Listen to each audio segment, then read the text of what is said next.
La primera vez que gané $1.000.000, compré en secreto la casa donde mis padres dormían cada noche para evitar que el banco los desalojara, pero dejé que creyeran que fue un error administrativo a su favor. Ellos nunca lo supieron. Y esa ignorancia fue la que definió el tono de la cena de Navidad de ese año, una velada que recuerdo con una claridad casi dolorosa. El comedor estaba en penumbra, iluminado solo por el resplandor frío de las velas y la lámpara de araña de cristal que colgaba sobre nosotros como una espada de Damocles. El aire olía a asado caro, a vino añejo y a esa mezcla rancia de perfume francés y ansiedad que mi madre usaba como armadura. Yo estaba sentada en el extremo más alejado de la mesa, el lugar reservado para los niños o las visitas incómodas, observando cómo mi familia brindaba por su propia buena suerte. Mi padre se puso de pie, golpeando suavemente su copa con un tenedor de plata. El sonido agudo cortó la conversación. Por esta familia, dijo con esa voz profunda que usaba para intimidar a los camareros y a sus hijos. Porque a pesar de las dificultades del mercado, seguimos aquí, en nuestra casa, manteniendo nuestro estatus. Dios aprieta pero no ahoga a la gente de bien. Todos levantaron sus copas. Mi hermano Carlos, con su traje italiano que le quedaba un poco justo en los hombros, mi hermana Sofía, luciendo un collar de perlas que juraba que era herencia de la abuela, aunque yo sabía que lo había comprado a plazos, y mi madre, sonriendo con esa fragilidad ensayada de mártir. Yo también levanté mi copa, pero nadie me miró. Bebí un sorbo largo y amargo. Lo que mi padre llamaba voluntad divina era, en realidad, una transferencia bancaria que yo había hecho 3 días antes desde mi teléfono, escondida en el baño de la oficina, llorando de estrés para cubrir la hipoteca vencida de 6 meses. Nadie en esa mesa sabía que la carne que cortaban con tanta elegancia, el vino que paladeaban con gestos de expertos, e incluso la calefacción que impedía que nos congeláramos, todo había sido pagado con el dinero de mis jueguitos de Internet. Y un brindis especial por Carlos, continuó mi madre, posando su mano sobre el brazo de mi hermano como si estuviera tocando una reliquia sagrada. Nos ha contado que el bufete le va a dar un caso importante. Es un orgullo tener a un hombre de leyes en la familia, alguien con un trabajo de verdad, que se viste por los pies y nos honra. Carlos sonrió con falsa modestia, ajustándose el nudo de la corbata.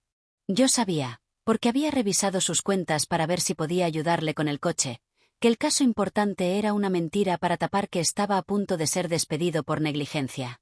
Pero callé. Masticaba en silencio, sintiendo como cada bocado se me hacía bola en la garganta. Entonces, la mirada de mi madre cayó sobre mí. Su expresión cambió instantáneamente, pasando del orgullo maternal a una especie de lástima condescendiente. ¿Y tú, Elena? ¿Sigues con eso tuyo? ¿Esas moneditas digitales o dibujos en la computadora? La mesa se quedó en silencio. Sofía soltó una risita baja, tapándose la boca con la servilleta. Déjala, mamá, dijo con veneno dulce. Alguien tiene que soñar en esta familia, aunque no traiga pan a la mesa. No todos tienen la capacidad para el mundo real. Sentí el teléfono vibrar en mi regazo, bajo el mantel de lino. Era una notificación de mi banco, ingreso recibido, más $150,000 USD. Proyecto Alfa completado. Miré la pantalla iluminarse en la oscuridad de mis rodillas y luego miré sus rostros. Rostros llenos de superioridad, llenos de juicios, llenos de una arrogancia que yo estaba subsidiando. Podría haber sacado el teléfono, haberlo puesto en el centro de la mesa y haber gritado la verdad. Podría haberles dicho que yo era el pilar invisible que sostenía el techo sobre sus cabezas. Pero en ese momento, entendí algo terrible. Ellos preferían su mentira. Preferían creer que eran exitosos por derecho divino a aceptar que la hija fracasada era su salvadora. Sí, mamá, respondí en voz baja, clavando la vista en mi plato vacío. Sigo con eso mío. Intentando sobrevivir. Mi padre resopló, decepcionado, y volvió a cortar su carne. Bueno, mientras no nos pidas dinero prestado, haz lo que quieras. Pero aprende de tus hermanos. Ellos sí saben lo que significa el sacrificio. Esa noche, mientras recogía los platos que nadie más se ofreció a lavar, me hice una pregunta que me perseguiría durante meses, una pregunta que palpitaba en mi cabeza al ritmo de mi corazón. ¿Cuánto tiempo puedes alimentar a una bestia que te muerde la mano cada vez que te acercas? La respuesta estaba a punto de llegar, y sería mucho más cruel de lo que jamás imaginé. Todo el frágil equilibrio que había mantenido durante años, Esa cuerda floja por la que caminaba para no molestar a nadie, se rompió una tarde de martes. Llegué a la casa familiar con las manos temblando, no de miedo, sino de pura felicidad. Llevaba una pequeña caja de terciopelo azul escondida en el fondo de mi bolso y una fecha grabada a fuego en mi mente. Me iba a casar. Por fin, me iba a casar con Lucas, el único hombre que me había visto llorar en mi coche después de cada reunión familiar y que nunca, jamás, me pidió un centavo. Él no sabía quién era yo en realidad, no sabía de mis cuentas bancarias. Él solo amaba a Elena, la chica que le ayudaba a lijar madera los domingos. Encontré a mi madre y a Sofía en el salón acristalado, donde la luz del atardecer hacía brillar el polvo que flotaba en el aire. Estaban revisando catálogos de viajes de lujo para el verano, discutiendo si la Costa Azul estaba demasiado llena de turistas este año. Mi entrada apenas las distrajo. «Ya estás aquí», murmuró mi madre sin levantar la vista de una foto de un yate. «No pises la alfombra con esos zapatos. Parecen sucios». Ignoré el comentario. Respiré hondo, sentí el peso de la cajita en mi mano y decidí soltarlo con una sonrisa que me ocupaba toda la cara. «Tengo una noticia increíble. Lucas me ha pedido matrimonio. Y he dicho que sí». El silencio que siguió no fue de asombro. No hubo gritos de alegría, ni abrazos, ni lágrimas de emoción. Fue un silencio espeso, incómodo, como si acabara de contar un chiste de mal gusto en un funeral. Mi madre cerró la revista lentamente, con una parsimonia que me puso los pelos de punta, y se quitó las gafas de lectura. Me miró de arriba abajo, con esa expresión que usaba cuando un camarero se equivocaba con su orden. «¿Lucas?», preguntó, arrastrando las vocales con desdén. «¿Ese chico, el que tiene un taller? ¿El carpintero?». Soltó una risa breve, seca, carente de cualquier calidez. «Ay, Elena, cariño, sinceramente pensamos que esta fase de rebeldía se te pasaría. Es un pasatiempo, no un marido». Sentí como si me hubieran dado una bofetada con la mano abierta. «No es un pasatiempo, mamá. Es el hombre que amo. Es un artista, restaura muebles antiguos, tiene sus propias manos y...». Intenté defenderme, pero Sofía me cortó. Mi hermana se levantó, alisándose su falda de seda, y se acercó a mí con una sonrisa condescendiente, de esas que no llegan a los ojos. «¿Manos de artista? Por favor, Elena. Tiene las manos llenas de aserrín y grasa. Imagínate las fotos de la boda. Imagínatelas.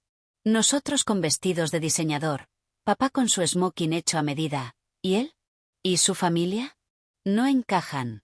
Simplemente, no pegan con nuestra estética». Me quedé paralizada. No estaban preocupadas por mi felicidad. Ni siquiera me preguntaron si yo era feliz. Estaban preocupadas por cómo se vería mi boda en su feed de Instagram. Estaban preocupadas por si el novio de su hermana menor desentonaba con las cortinas.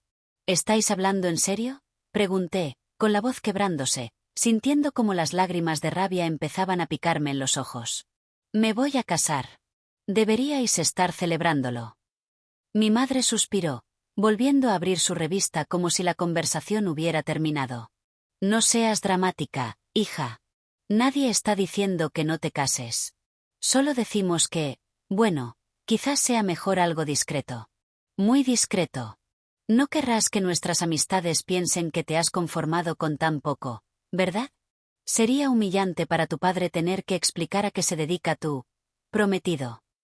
Apreté la caja de terciopelo dentro de mi bolso con tanta fuerza que las esquinas se me clavaron en la palma de la mano. Ese dolor físico fue lo único que me impidió gritar. En ese salón perfecto, rodeada de muebles que yo había pagado y de personas que vivían de mi esfuerzo, me sentí más sola que nunca. Mi felicidad era, para ellos, una mancha en su expediente inmaculado. Y lo peor de todo es que, en ese momento, todavía creía estúpidamente que podría hacerles cambiar de opinión. ¡Qué ingenua fui!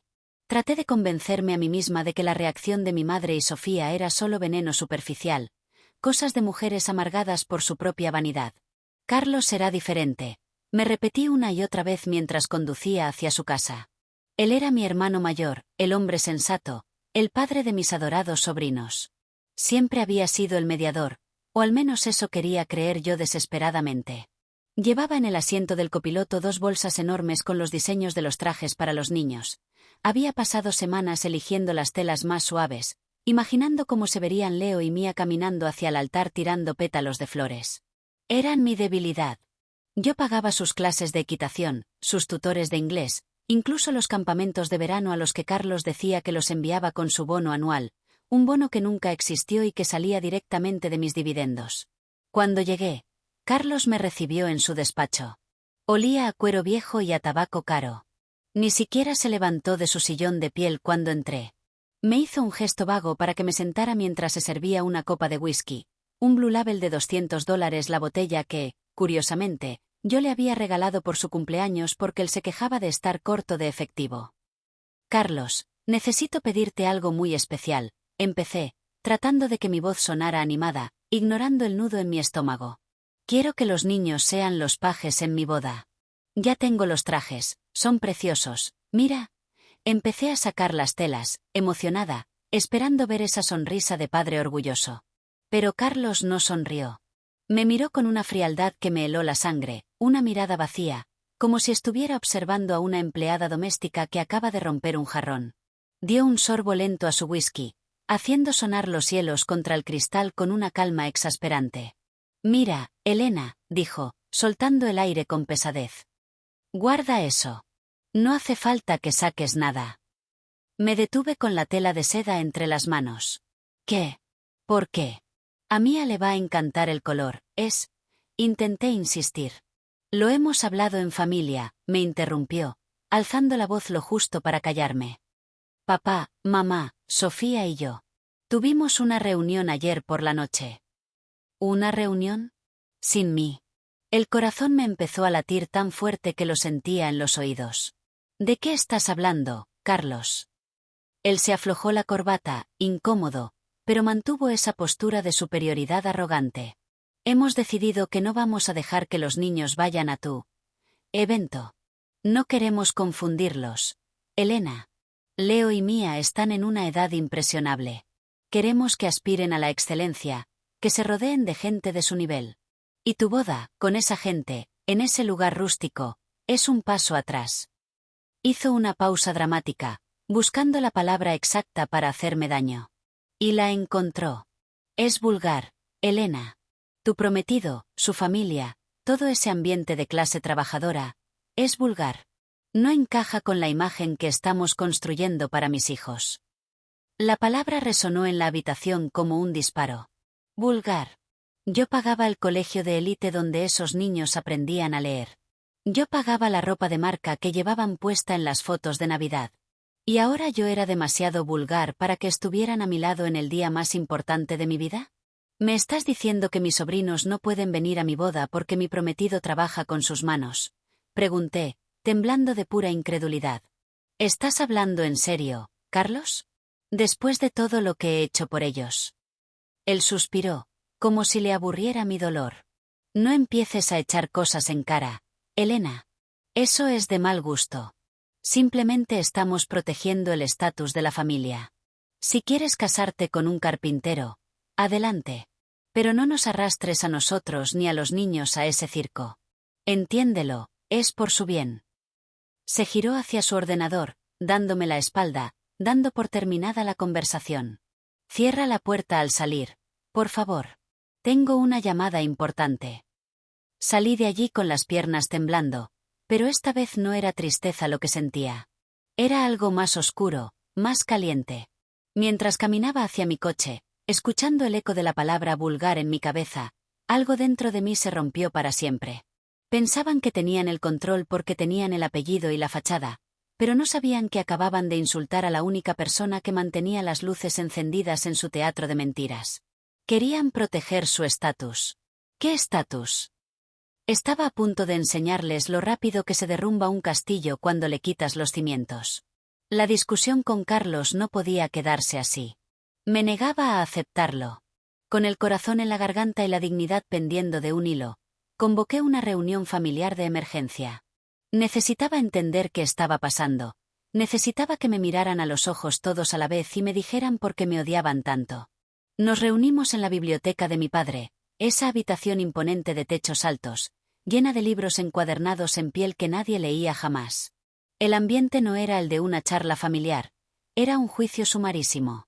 Ellos estaban sentados en los sillones de cuero Chester, formando un semicírculo impenetrable, y yo estaba de pie en el centro, como una criminal esperando su condena. Mi padre tomó la palabra, adoptando esa postura de patriarca ofendido que tanto ensayaba frente al espejo. Se quitó las gafas lentamente, las limpió con un pañuelo de seda y me miró con una mezcla de cansancio y decepción infinita. Elena, nos pones en una situación terriblemente difícil, comenzó, suspirando como si yo fuera una carga insoportable, una piedra en su zapato de diseño.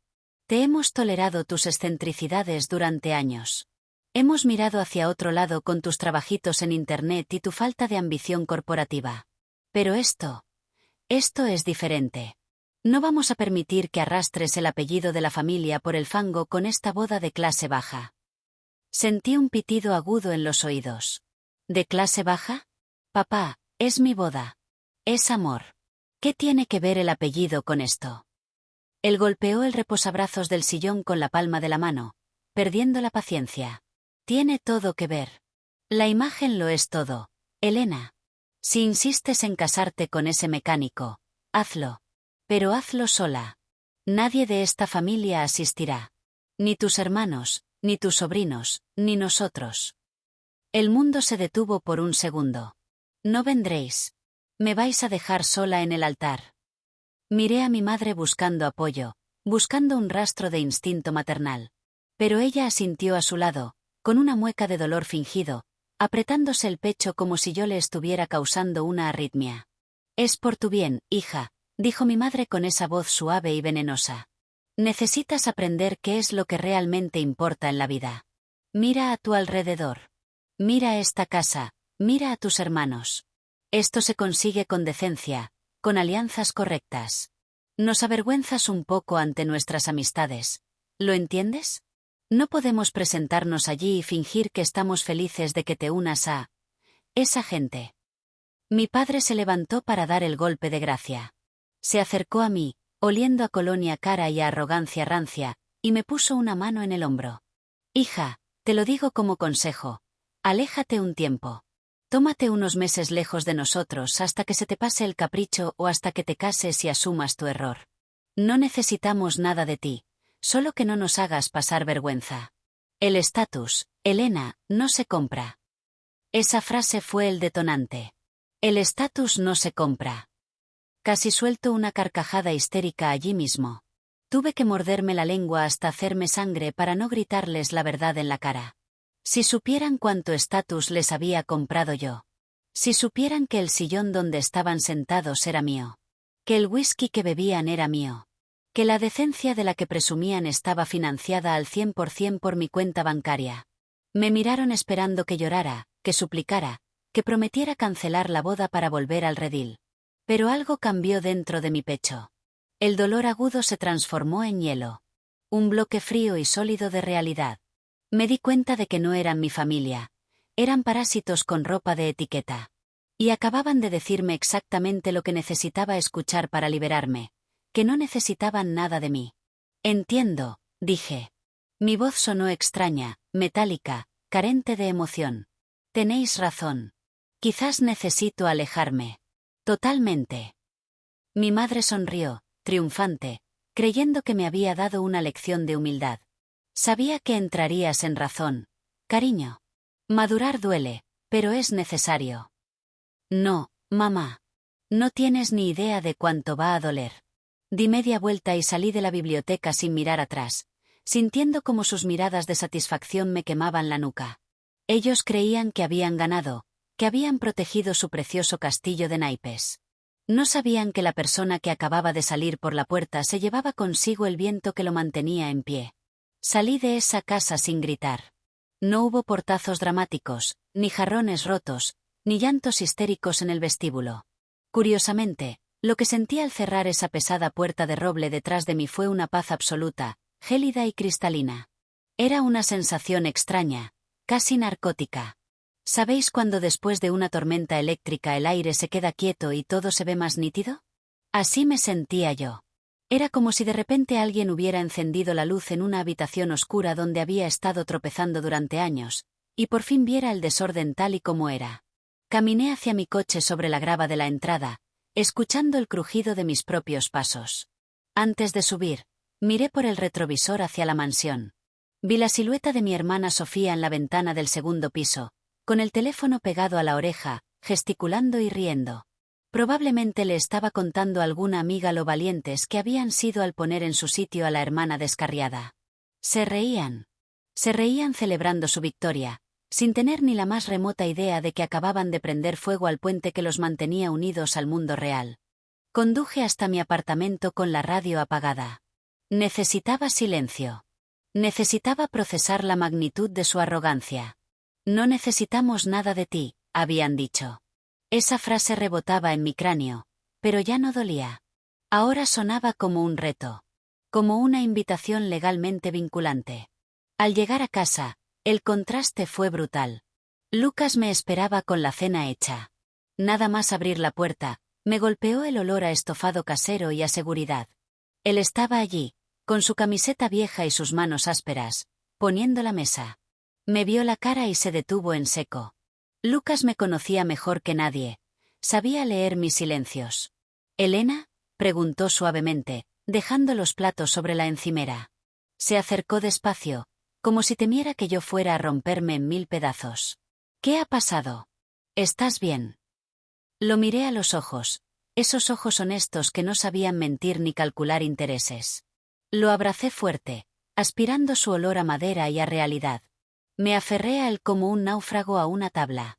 Mejor que nunca, Lucas, le susurré al oído, y me sorprendí al darme cuenta de que era verdad. Me acaban de liberar.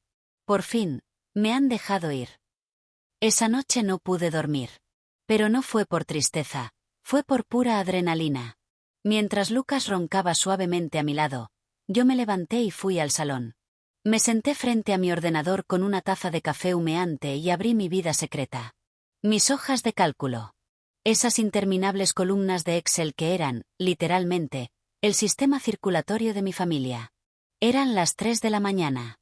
La ciudad dormía, pero yo estaba más despierta que nunca. El brillo azul de la pantalla iluminaba mi cara mientras recorría las filas: hipoteca casa padres, leasing Mercedes Carlos, matrícula colegio privado niños, seguro médico premium mamá, membresía club de golf papá. La lista era interminable. Era obscena. Mis dedos flotaban sobre el teclado. Durante años, había mirado esos números con orgullo, sintiéndome la protectora, la hija buena que cuidaba de los suyos desde las sombras.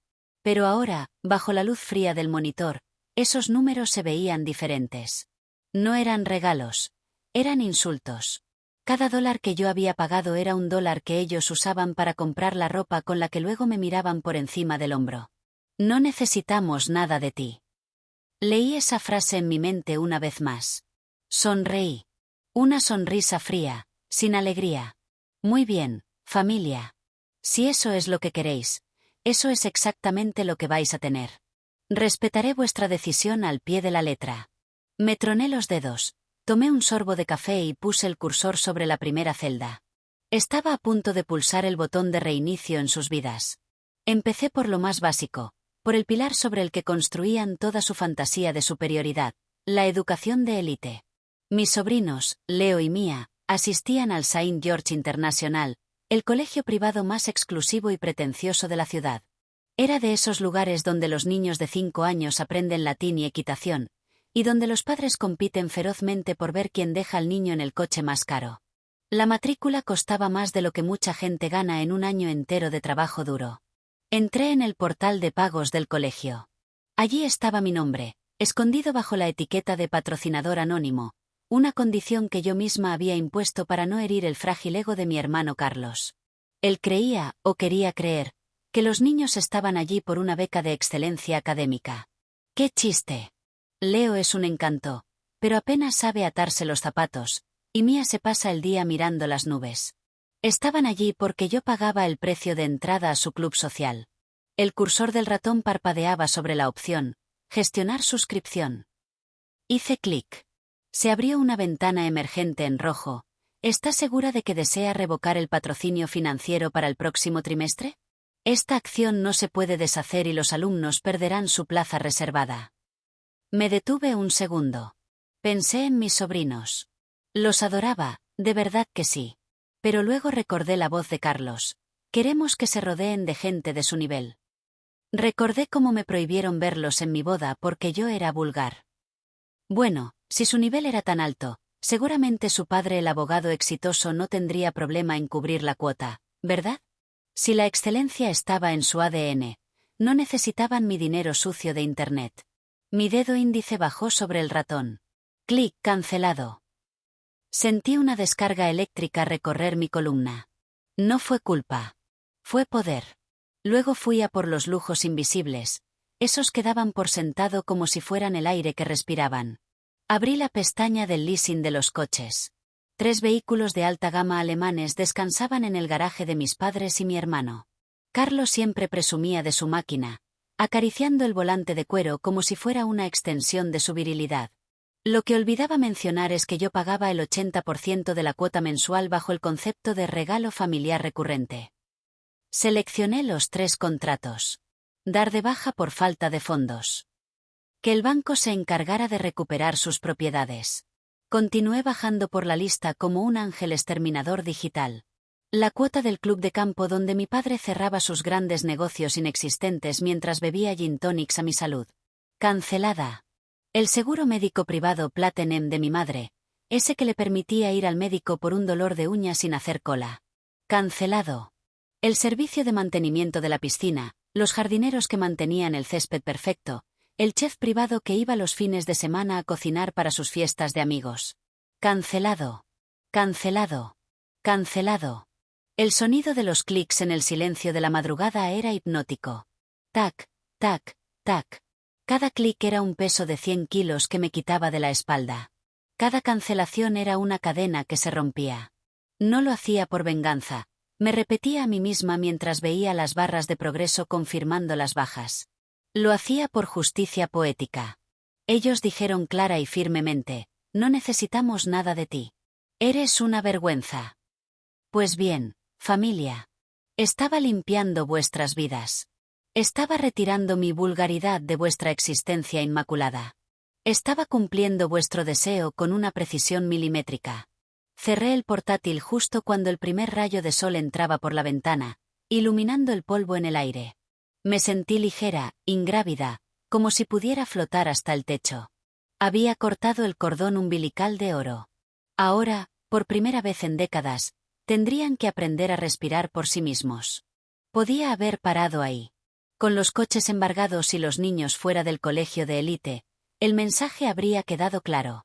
Pero faltaba lo más importante. Faltaba el corazón palpitante de su ego, la mansión. La gran casa familiar de estilo colonial, con sus columnas blancas y sus jardines laberínticos, era el símbolo supremo de su estatus. Era el escenario donde mi padre jugaba a ser un aristócrata y donde mi madre organizaba tés benéficos para presumir de sus porcelanas. Según la leyenda que ellos mismos contaban a sus amigos, la casa llevaba pagada 20 años, fruto del duro trabajo y la visión empresarial de mi padre. ¡Ja! La realidad era mucho más triste y patética. Mi padre se había arruinado en una serie de inversiones catastróficas hacía una década. El banco estaba a punto de ejecutar la hipoteca y dejarlos en la calle con lo puesto. Fui yo, desde las sombras, quien intervino.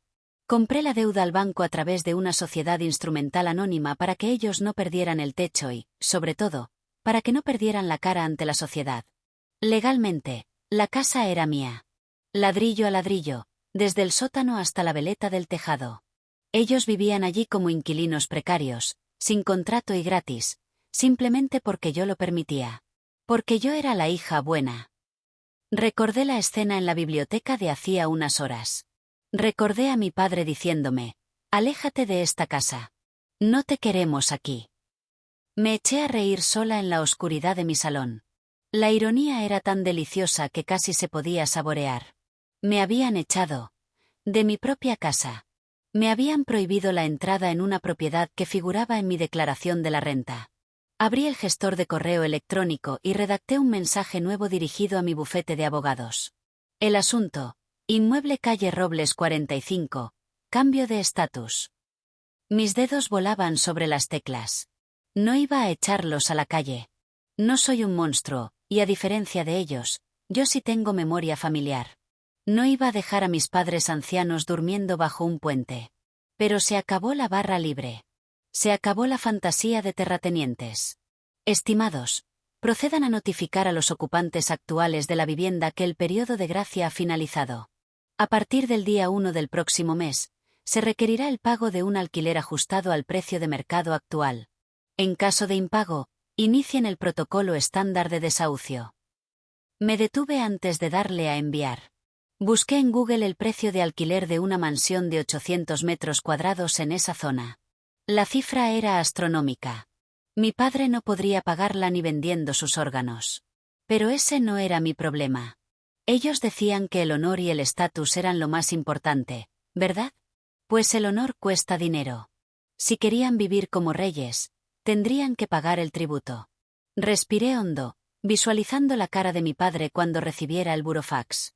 ¿Seguiría pensando que soy una vergüenza cuando se diera cuenta de que su vergüenza era lo único que lo separaba de la indigencia? Hice clic en enviar. El correo desapareció de la bandeja de salida con un silbido suave. Cerré el portátil de golpe. Me sentí invencible. Había recuperado mi dignidad, no con gritos, sino con documentos legales. Me levanté, estiré los brazos y miré por la ventana cómo amanecía sobre la ciudad.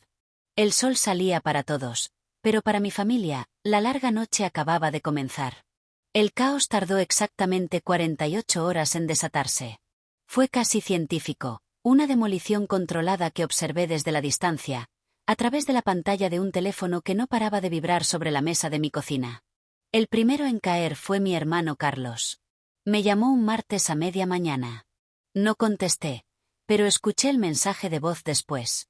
Su tono había pasado de la arrogancia habitual a un pánico agudo y estridente. «Elena, ¿qué demonios has hecho?», gritaba, y de fondo se oía el ruido del tráfico y, peor aún, el llanto de mi sobrina Mía. «Estoy en la puerta del colegio. El director no deja entrar a los niños. Dice que la beca fantasma ha sido revocada. Hay otros padres mirando. Elena. Me están mirando. ¿Tienes idea de la vergüenza que estoy pasando?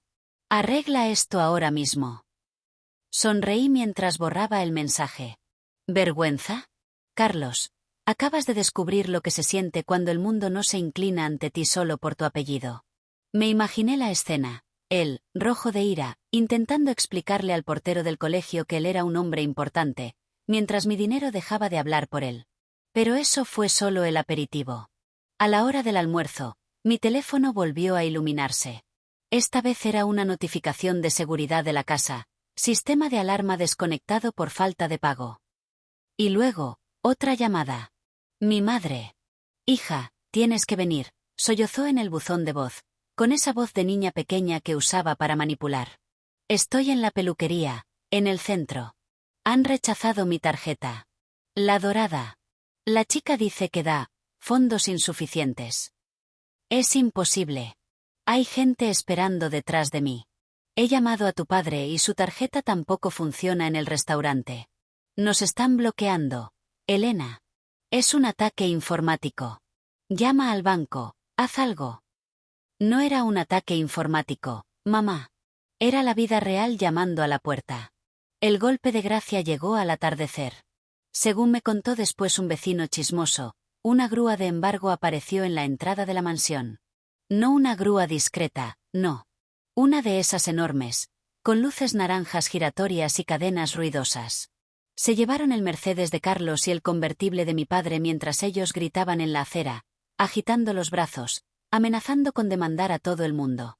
Los vecinos, esas amistades que tanto les importaban, miraban desde sus ventanas, susurrando. El estatus se evaporaba en una nube de humo diésel mientras el camión se alejaba con sus juguetes prestados. Esa noche, mi móvil parecía un árbol de Navidad en llamas. Mensajes de texto, audios de WhatsApp, correos electrónicos. Pasaron del insulto, «eres una desgraciada, mala hija», a la súplica en cuestión de horas. «Elena, nos han cortado el internet». «Elena, llegó una carta de un bufete de abogados sobre el alquiler. ¿Es una broma?» «Elena, por favor, papá se siente mal, no tenemos coche para ir al hospital». Mentira, tenían un taxi, pero el orgullo les impedía usarlo. Lo veían todo desmoronarse. La luz, el agua caliente, el servicio de jardinería, todo estaba domiciliado a mis cuentas personales. Y yo había cerrado el grifo. En menos de una semana, la familia intocable estaba viviendo a la luz de las velas, porque también dejé de pagar la factura eléctrica, en una mansión que de repente se sentía como una tumba fría y enorme.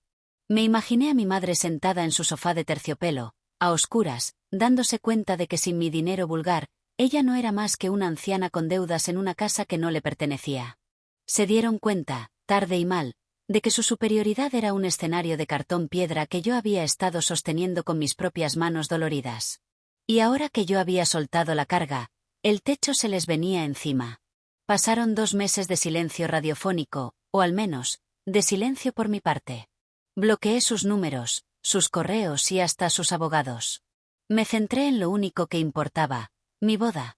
Y no fue el circo vulgar que ellos predijeron con tanto desprecio. Fue magia pura. La celebramos en una antigua finca de piedra restaurada, rodeada de viñedos y bajo un cielo que parecía pintado a mano. No había manteles de hilo egipcio ni cubiertos de plata pulida. Había mesas largas de madera maciza, guirnaldas de luces cálidas que colgaban de los árboles centenarios y flores silvestres que olían a campo y a libertad. Estaba todo lleno de gente que se reía a carcajadas, amigos de verdad, la familia de Lucas que me había acogido como a una hija, y artistas y empresarios tecnológicos que mis padres hubieran considerado hippie pero que tenían más ceros en sus cuentas bancarias que toda mi familia combinada. Yo estaba en la suite nupcial, terminando de abrocharme los botones de nácar de mi vestido. Me miré al espejo y, por primera vez en mi vida, no vi a la hija decepcionante. Vi a una mujer poderosa. De repente, un golpe seco en la puerta rompió el hechizo. Era David, el jefe de seguridad que había contratado. Una precaución que Lucas pensó que era exagerada, pero que yo sabía que era necesaria.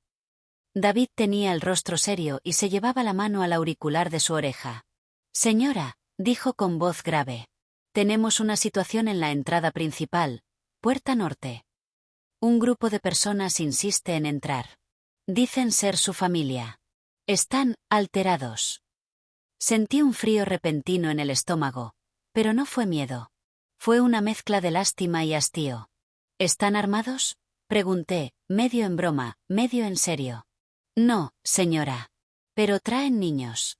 Los están usando para intentar que los guardias abran la verja. Eso me hirvió la sangre. Usar a Leo y a Mía. Me levanté de golpe, recogí la falda de mi vestido y dije, voy a salir. Caminé por el sendero de grava hacia la entrada principal. El sol del atardecer me daba en la cara. Al llegar a la gran verja de hierro forjado, los vi. Y la imagen se me quedará grabada para siempre. Parecían encogidos. Mi padre, el gran patriarca, llevaba un traje que le quedaba grande, como si hubiera perdido 10 kilos de pura ansiedad. Mi madre, siempre impecable, tenía el pelo recogido de mala manera y ojeras profundas que el maquillaje barato no lograba cubrir. Y Carlos, mi hermano mayor, parecía un animal acorralado, sudando, mirando a todos lados con paranoia. Pero lo peor fue ver a mis sobrinos. Los habían puesto al frente, pegados a los barrotes fríos, como escudos humanos. Sofía, mi hermana, estaba detrás de ellos, pellizcándole suavemente los hombros para que lloraran. Al verme aparecer, vestida de blanco y radiante, se hizo un silencio sepulcral.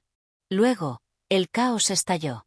«Elena», gritó mi madre, lanzándose contra la reja y extendiendo una mano desesperada a través de los barrotes. «Hija mía. Gracias a Dios. Mira qué guapa estás».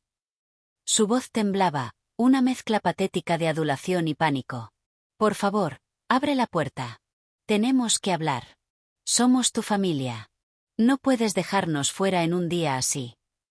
Me detuve a 2 metros de la reja. No me acerqué más. Los miré como quien mira un accidente de tráfico. «Elena, por favor», intervino Carlos, con la voz rota. «Lo sentimos. De verdad. Nos hemos dado cuenta de que nos hemos equivocado. Somos una familia y debemos estar unidos. Los niños te extrañan. Preguntan por su tía Elena todos los días. Mira a Leo, mira cómo llora». Miré a Leo. El pobre niño no lloraba porque me extrañara. Lloraba porque sentía la tensión y el miedo de sus padres. Estaban aterrorizados. No porque me quisieran, sino porque el agua les llegaba al cuello. Sabía exactamente por qué estaban allí. No querían celebrar mi amor. Querían mi firma en un cheque. Querían que la pesadilla de la vida real terminara. Querían volver a su burbuja dorada. ¿Habéis venido a la boda?, pregunté con una calma que los descolocó. ¿O habéis venido a por la tarjeta de crédito? ¿Cómo puedes pensar eso?, se ofendió mi padre, aunque sus ojos no dejaban de escanear a los invitados ricos que se veían a lo lejos en el jardín. Hemos venido a arreglar las cosas. A perdonarnos. Hija, nos estamos hundiendo. Nos van a quitar la casa la semana que viene. Tienes que parar esto. Tú no eres así. Tú eres buena. Ahí estaba. La manipulación final. Tú eres buena. Traducción. Tú eres la tonta útil que siempre paga. Sonreí, una sonrisa triste pero firme. Tenéis razón. Yo soy buena. Y por eso, tengo un regalo para vosotros. Vi cómo los ojos de mi padre y de Carlos se iluminaban con una codicia instantánea. Pensaron que habían ganado. Pensaron que la oveja negra había vuelto al redil, lista para ser esquilada una vez más. Se relajaron, se secaron las lágrimas falsas y esperaron a que abriera la puerta. Pero no hice ninguna señal a los guardias para que abrieran. En su lugar, metí la mano en un bolsillo oculto de mi vestido de novia y saqué un sobregrueso de color crema. Acercaos, les dije. Solo voy a daros esto. Ellos se amontonaron contra los barrotes como náufragos viendo un barco. No sabían que lo que había dentro de ese sobre iba a ser la lección final, el golpe definitivo que recordaría mi nombre en sus pesadillas para el resto de sus vidas. Mi padre arrancó el sobre de mi mano con una ansiedad que daba vergüenza ajena. Sus dedos temblaban tanto que casi rompe el papel de alto gramaje al intentar abrirlo. Pude ver el brillo en sus ojos, ese brillo de salvación, de creer que volvían a estar arriba, que la hija pródiga había vuelto para pagar la fiesta. Mi madre se aferró a su brazo, conteniendo el aliento, y Carlos estiró el cuello, intentando leer por encima del hombro de papá, salivando como un perro pavloviano ante la campana de la cena. ¿Qué es esto?, preguntó mi padre, frunciendo el ceño mientras sacaba un taco de documentos legales sellados y notariados. Buscaba un cheque. Buscaba una transferencia. Pero solo encontró cláusulas y jerga jurídica. Léelo, papá. Léelo en voz alta, le ordené con suavidad.